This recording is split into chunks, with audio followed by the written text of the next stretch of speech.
Well, you want to talk about the Defense Authorization Act?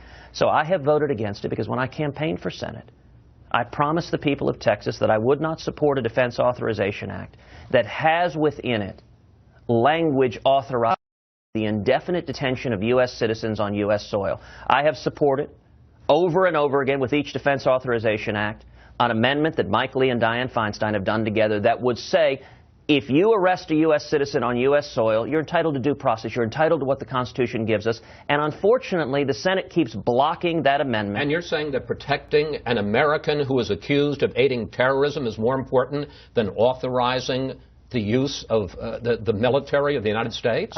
Honoring the promise I made to the men and women who elected me is my first obligation. It's what I've done every day in the Senate, is do what I said I would do.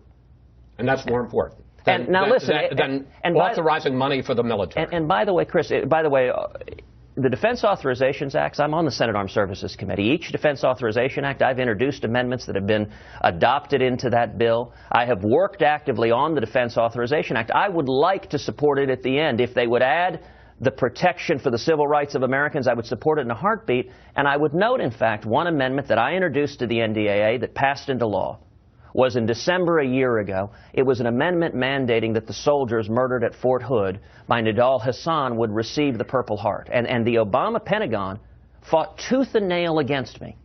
And yet I was very proud to get the support of both Democrats and Republicans. We passed that legislation in December over a year ago, and last April I was in Fort Hood when the Purple Hearts were awarded, and to each of those soldiers and their families I simply said, thank you for your service and sacrifice, and I'm sorry it took over 5 years for your country to acknowledge that you were fighting terrorism.